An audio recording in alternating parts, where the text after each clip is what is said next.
And there's a lot of reasons that we didn't go into for this, traveling and taking videos with you, and it just becomes fun. I mean, there's times when we have our own videos on while we're having sex, Right. you know. Oh, yeah, absolutely.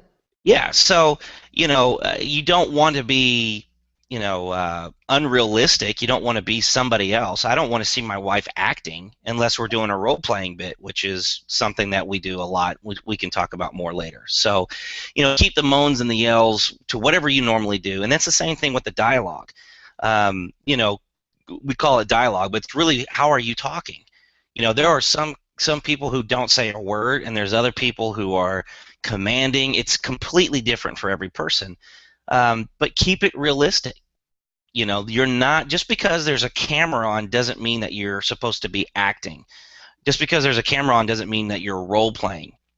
If you Right. want to do that, if you want to play principal and student or whatever the dynamic is, secretary, whatever, then that would justify dialogue and acting. But right now, that's not what we're doing. We're just moving 2 or 3 sessions of you guys pleasing each other, and so you can keep all this stuff really, really straightforward. And this is again another reason you'll see this whole webinar is about how to get people to do this right away. Because if not, people will always think, well, I got to memorize my lines. That's ludicrous. Like, even the professional actors and actresses, as most of you can tell, haven't memorized their lines because that just destroys it. You Right. know. What I mean by eye lines and POV, and if you don't know that term, POV is point of view. It entirely depends on what you're after. If you're filming something and you're really wanting to take this serious and you're really wanting to treat it like a film, then you're never supposed to look in the camera.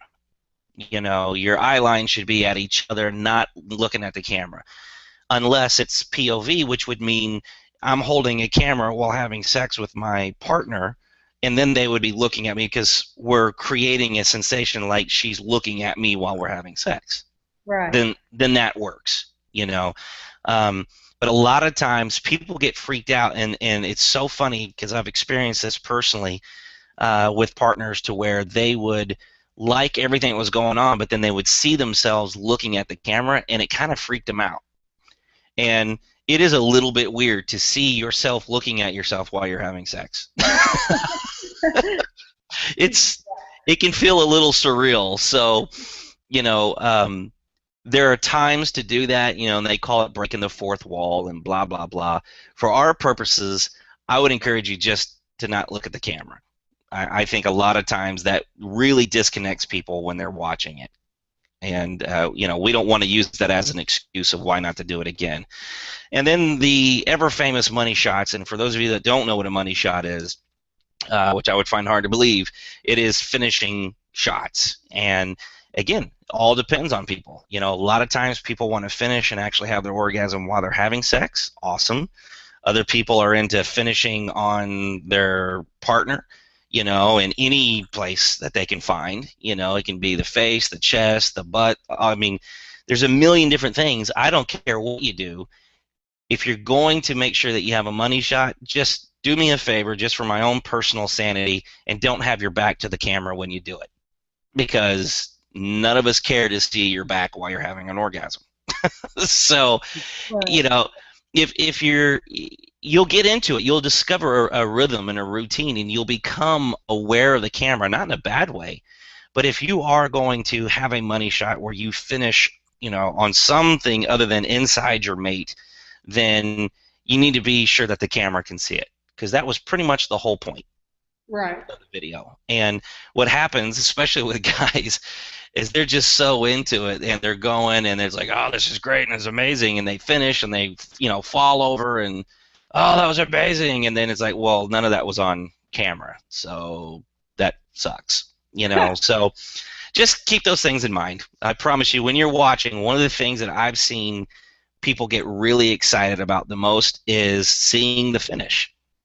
You know, um, so make sure you get that on camera. Um, I know I'm talking really fast, but is there anything you guys want me to clarify, or do you have any questions at this point? No, I think it sounds great, Dolly. Go ahead and Okay. continue. All right. So now we're gonna start digging in a little bit more technical stuff. Again, I'm happy to do more advanced things later, but right now let's keep this really basic. The whole goal is to get you to filming and to enjoying it. All right, not for you to become professional filmmakers overnight. So from a lighting standpoint, you always have to look at what's around the house. And I'm telling you, you will be amazed how many times that I've been on, professional film sets, not even adult ones, but feature films where we were using what we call practicals. Anything that is a practical, that means it's a lamp or it's your overhead lights or it's, sunlight. I mean, there's been times when we've been filming in a garage and we just had a bunch of cars turn their headlights on, and it looked amazing online. I mean, on camera. So you don't have to go out and buy a lighting kit, even though you can get them now on Amazon for like 150 bucks, a really cheap one. But look at what you have. If you're going to film in your bedroom, open up the windows, bring in some lamps, and a lot of times what happens is most adult video, home video, looks bad for one or two reasons: either too much light or too little light. You have to have a certain amount of light so the camera sensors can actually see. Okay, so when you talk about, like, if you're going to film in your bedroom, it's during the day, you've opened up your blinds, you've brought in some lighting, lamps that you have. Are you talking about lamps with the shades on or the shades off? You need a special kind of light bulb? No, it's a great question. And what you do is so first you look, let's say you're just going to film in your bedroom. You look at your bed. You first start with opening up all the blinds. All right, Okay. how much light do we have? Then you go and you look through your camera. You got your camera sitting there, wherever you're going to set up your camera, and you look through your camera. How's it look? Can you see? Is it okay? And a lot of times, natural light will give you everything you need. Again, we're not trying to be award-winning. We're just doing home videos. Right. Then, if it's dark, maybe you decided to shoot at night because you're going on the date and you're coming back, like we talked about. Then you turn on the lamps that are in your bedroom. The worst light for you to use is a direct overhead light. So if like you have a fan over your bed with light bulbs, that's the last thing you want to use unless it's on a dimmer, which is amazing because then you can adjust the lighting. I mean, that's almost like a studio. Um, so what I do is I look from natural light, then I turn on all the lamps in the bedroom and I look. Like there's a lot of times you have a bathroom off from the side of your bedroom. I'll turn those lights on and I'll look through the camera. And if I need more light, then I'll go get other lamps, other light sources from around the house. I bring them in. The last thing that you do is take the shades off. And the reason, and people would argue, this is all, there's a million different ways to do this. Some people would argue, well, if you just take the shades off, you only need 2 or 3 lamps. Yeah, but that light is really harsh, and it's going to make you look worse than what you actually are. And that's something for people to understand. We all, 99% of us, have cellulite and scars and things that, just from living. And if you put too harsh of light on that, it's like that's all you can see. So let's just say that you've got a little bit of cellulite on your thighs, guys or girls, it doesn't matter. If you have light with shades on them, that's a softer light. It's not hitting that. So it's not going to cast a shadow, so you're not going to see it. You, Okay. you take those shades off, it's harsh, hardcore, blunt light, and unless that's the style you're going for, like you want this really hardcore, gritty, grimy look, which Right. can be really cool, just keep bringing lights in, Okay. and leave the shades on. I never, ever, ever film anything without shades, softbox, an umbrella, something to dim the light down. All right. Um, and then, let's say that you don't have a whole lot of lamps. Let's say you don't have a whole lot of, light source. Then that's when it becomes time to consider, you can go to Home Depot, and we use these on professional sets. There are LED work lights that you can buy for like 15, 25 bucks that we use on professional sets all the time. And what we'll do is we'll buy them. They're little floor work lights, and we'll buy them. You can set them up on a ladder or on a dresser or whatever because they're LED. They don't create all this crazy amount of heat. Right. And then we'll take a piece of like white copy paper and we'll clamp it in front of the light, and it creates a soft It softens that light. But from one of those, you can almost light an entire room. They cost like 20, 25 bucks at Lowe's or Home Depot. That's So there, brilliant. yeah, and it's fun. Like for me, I have fun using stuff like that, you know. Right. Um, and then if you need to, go on Amazon, and I always encourage people to do it this way. Go on Amazon and type in, cheap light kits or just lighting kits, and you'll find a 2 to 3 light setup that you can get. It'll be delivered to your door for like 100, 150 bucks. You know, I encourage people to do the 2 or 3 of these first before you go there. I know some of you guys listening are going to be really zealous and go out and try to buy stuff, but if you're not into it and if your partner's not into it, that'll become a waste of money. So these first couple ones, just try shooting with what you have around the house. And balancing light versus direct is what we were just talking about. You can either put a shade on it. You can, if it's, now be careful, regular light bulbs will catch certain things on fire, and you don't want that on video. So what you do is you balance it. Most of us have some form of a white colored wall or cream colored eggshell or whatever it is. If you will turn that light and actually aim it at the wall, it'll bounce off of that wall and that'll soften that light. Ah. So that's something that's really cool, especially if you're shooting in a close quarters. Like if you were going to just do a shot where it's like an oral scene, you aren't going to be shooting in a super wide. You would zoom in, and then you have the ability to bounce light off of the wall next to your bed or off the wall by your couch, and it just softens that light. And the trick to all this is soft light, unless you're going for that hardcore edgy look. So those are kind of the cheap cheats.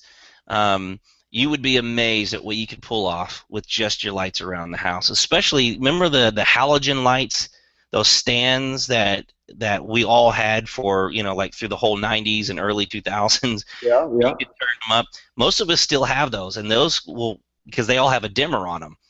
So if you have those sitting in like your home office or in, a corner of your house, bring those in and you bounce them off your ceiling, or you lean them on the back of a chair and you bounce them off of a wall, and you can dim it. And I can't tell you how many times I've used things like that. And we'll have $5,000-$6,000 worth of equipment sitting in a truck, and we won't use it. We'll just bring in lamps sometimes, just because it works better.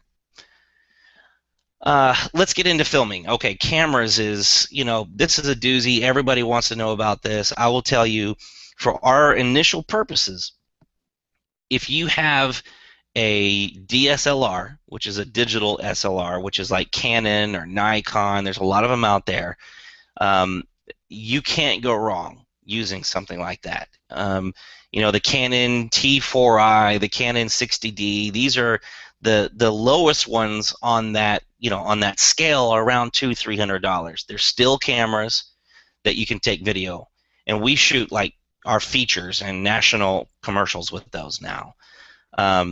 A lot of people still have the little $200-$300, mini DV cameras where you pop open the little LCD. Those will work, but what you're going to find out is you have to have a lot more light with those, because they were inexpensive for a reason. One, the glass that's on the lens is not particularly great, and then two, it has like half of a little sensor in there that's processing all of that light. So the cheaper your camera, the more light you're going to need, is a good rule of thumb. And then honestly, what I'm encouraging people, and I have this on the resource list, and I believe it's on the resource list. If it's not, I'll add it and send it to you. But filming with your smartphones is actually becoming a easier and better way to do this. Especially the Samsung Galaxy phones. I mean, the cameras on those things are unbelievable. And Yeah. of course, iPhones. We've used our phone before, and just for some quick footage, and they're some of our favorite ones. Yeah. Well, and here's something to look at is if you think about the intention of this. this is something I really encourage people is not trying to make this look professional. The only time this stuff looks bad is when you're trying to make it look professional. But handheld on a smartphone a lot of times looks better than an inexperienced person trying to make it look professional. Does that make sense? Yeah. You know, um, I would like to talk about the basic rules of using your phone more than all these other cameras that are out there. I like phones because there's limited options. If you give them enough light, they look great. You immediately have the phone in a digital, I mean the footage in a digital file. Um, and depending on what phone you're using and how you're using it, it can automatically be uploaded to a cloud that you can download on your computer and you can edit it. Um, so a few basic things. One is don't film holding your phone vertical. Turn it horizontal. Your TVs are horizontal. Everything is horizontal. So you need to turn it sideways. That makes That'll sense. drive you crazy. Um, and when you bring it into a video editor, now you're going to have the black bars on the left and the right, and just doesn't look good. Just turn it on its side. Um, Before you start filming, go through your camera roll and make sure that you have enough space. I mean, I honestly just yesterday I was backing up my phone because I'm about to get a new phone. I had over 10,000 pictures and videos on my iPhone, and I'm wondering why it's running so slow. You know, so if I was in the middle of a great session and I'm filming, it would have run out of space, and then that's just that really would be awful. So make sure you have enough space on there. Now, we'll talk about some of these tools, and like I said, I'll have it on the resource list. But if you go to Amazon, I'm obviously a fan of Amazon, and you type in iPhone or Samsung, whatever phone you have, like film equipment. There are tripods, there are dollies, there's handheld mounts that help you make your camera more stable. Um, there's even, and I forget the name of it, but I'll put it on the list. There's even a deal where you can take a sensor and put the sensor on your clothes, which would probably only last for a few seconds. But wherever you move, the camera follows you all over the house. It'll pan left and right on the stand that you're on. I mean, there's a lot of cool tools that have come out for filming with your phone, and people don't even think about it. There was a Jaguar commercial just last month that was shot with all iPhones. What? Yeah. Now, they had a lot of lenses and they had a lot of stuff on it to make it look really good, but the point is you can film really good content with your phone. So let's just assume for these first two or three that you're going to film. Let's say you don't have a tripod or something like that. It's really easy to find a way. They call them gorilla mounts. You can get these little gorilla mounts where the legs are completely flexible, and they'll wrap around bedposts, they'll wrap around doors, they'll wrap around doorknobs. Because of that, you mount your phone on it, and then the legs will grip to anything. I've used corner of doors before and mounted a camera to it. So it frees you up to put the camera wherever you want. You can buy any of those Gorilla Grips at Target, Best Buy, I mean any of your places that have electronics. Basic rules of filming is, we've talked a lot about lighting and that sort of thing, but there's this concept called the rule of thirds, which I won't dig into too much, but the most boring way to film is to put whatever you're filming dead center of your camera. That is the most boring, uninteresting way. I mean, John, you're a photographer. You don't just walk up and put something dead square in the middle of your shot and take a picture. True. So let's say that you're filming and you guys are on a bed. The most unimpressive thing you could do is put a camera shooting straight at you guys from the side, parallel to the bed. It's awful. You need to put it at a corner. So there's 4 corners at a bed. Find a way to shoot from one of those corners, and it doesn't take a whole lot to figure out which corner is going to show what. If you're in a basic missionary pose, then your corners at the top of your bed are going to be showing face and breast and communication. And that may not be as interesting, but then if you move into a doggy style, it becomes a very interesting shot. You know, if it's at the bottom corners of the bed, when you're having, missionary, you're basically looking at butts, you know, Yeah. um, but it goes into missionary. I mean, it goes into doggy style. Now you've got that angle, and that becomes a very interesting shot too. So just standing at your bed and looking through your phone is going to immediately give you ideas of where you want to put the camera. And I will say this, most homes have more than one camera, more than one phone. Start thinking of your phone as your camera. So you could put your phone at the top of the front right and put the other phone at the bottom left and hit record, and now you've got two angles of the same thing. I have not ever thought to do that. That's a great Yeah. idea. Well, both of you guys have smartphones, right? And then people are also forget about their tablets and iPads. I mean, I've walked on sets where there's four different some form of device all mounted to a bed, and they're all running cameras. You know, Wow. and we all walk around with that stuff. So the basic rule is just don't shoot anything where the person or the subject or the couple, whatever, is dead center. It's Okay. just awfully boring. Blocking is the term that means where we're going to go and what we're going to do. While I'm a big fan of spontaneity and letting it happen, I do think it's good to have a general conversation, like while you're at dinner, of what you guys are going to do. You know, I think it would be fun if we started with this, and then you did that thing that I love, and then we move into this. It just adds to it, but then you guys also know what you're doing. Um, and it just makes for a better experience all across the board.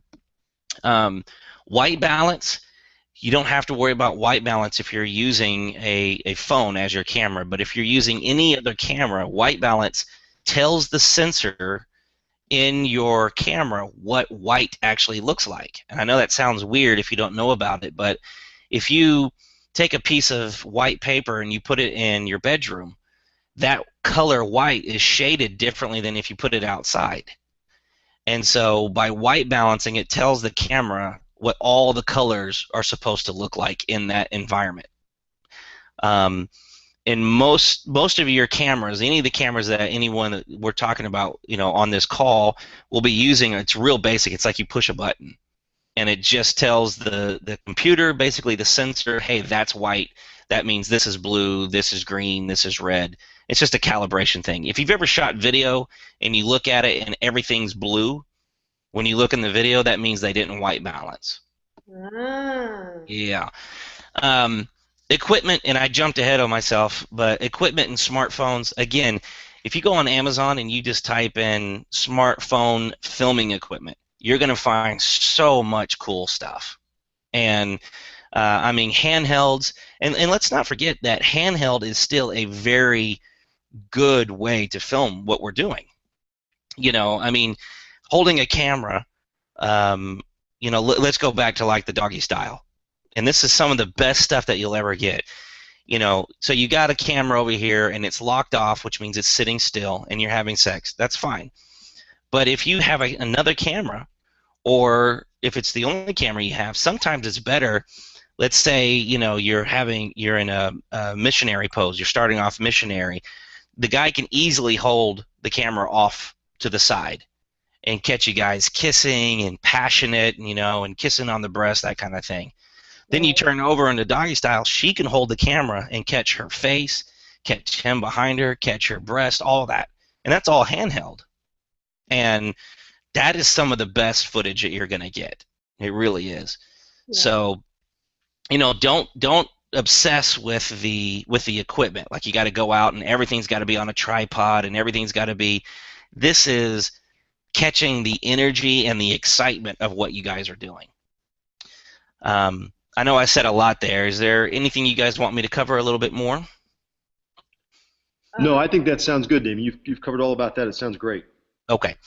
So moving into sound, one of the best things you can always do is if you walk in your room and you're considering using your room, then just listen.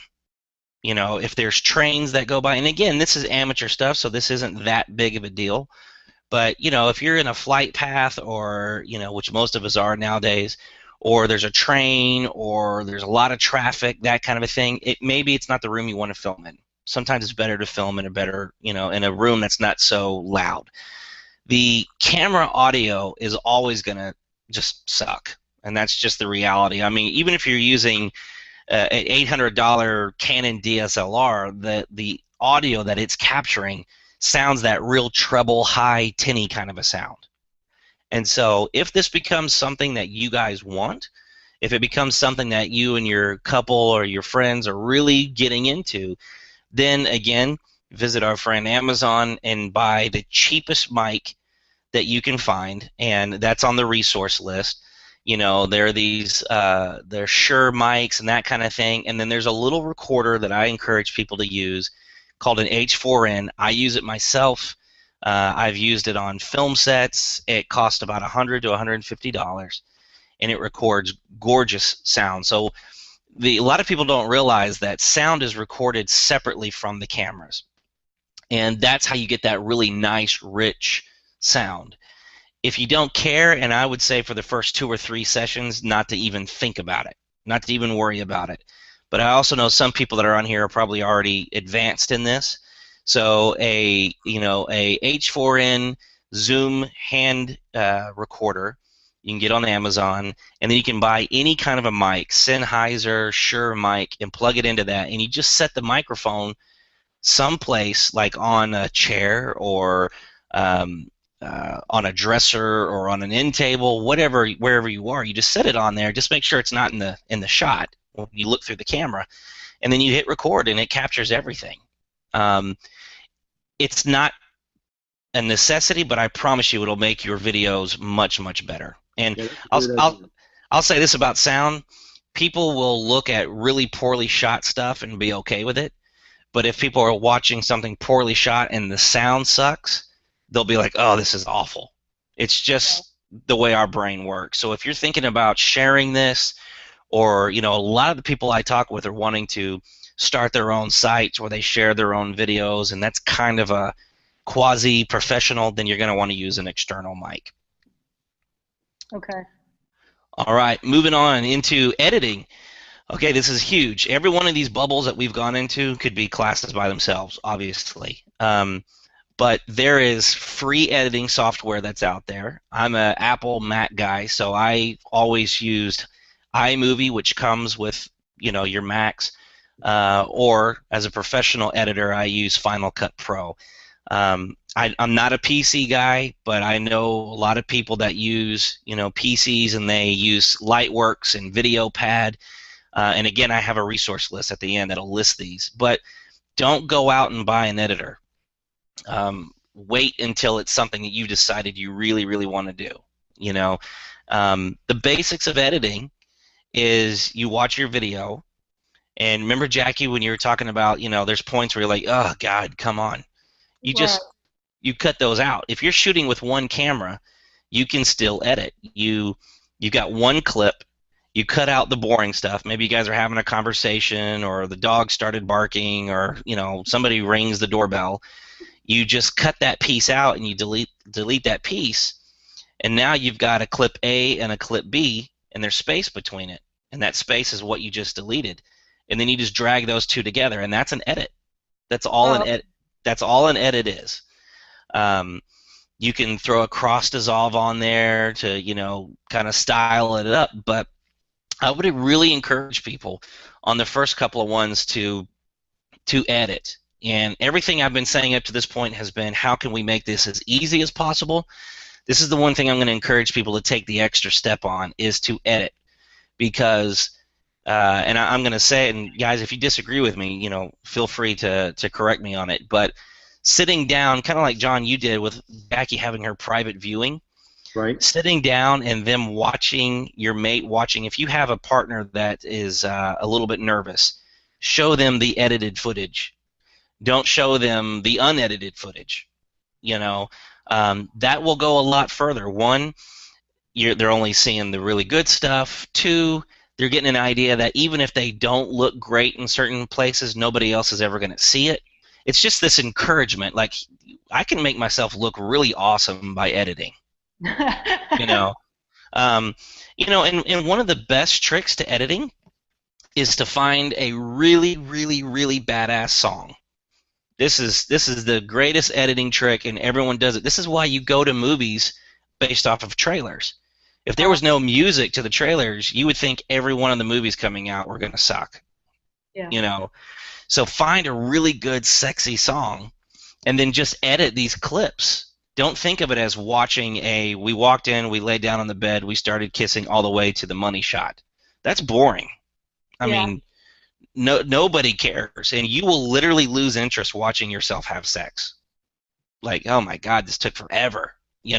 So just take out we call them selects. Like there's maybe, I have some friends to where the girl loves to dance for them. Grab 60 seconds of her dancing, then grab 30 seconds of them kissing and intimate and making out, and grab sections, the best sections, and those are called selects. And then you just edit all those together over that music, and I guarantee you your partner in this is going to want to do it again if you show it. I'm already thinking about some of the video that we have that I want to edit.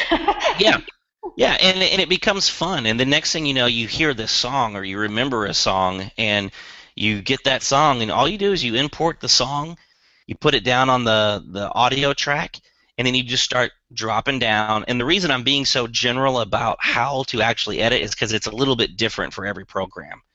So any specifics that I give you, it may not apply, but I will tell you this: we live in a great world where all you got to do is Google. So if you're going to use VideoPad, just search how to edit in VideoPad, and you'll find 1,000 tutorials. Okay. Lightworks or iMovie or whatever. There's no reason for me to try and explain all that to you now, because you can Google search it and find exactly what you want. Titles are anytime you put like your name. Some couples are, they like to be zany and crazy, and they'll come up with their own porn names and they'll throw them, starring, blah blah blah. You can do that.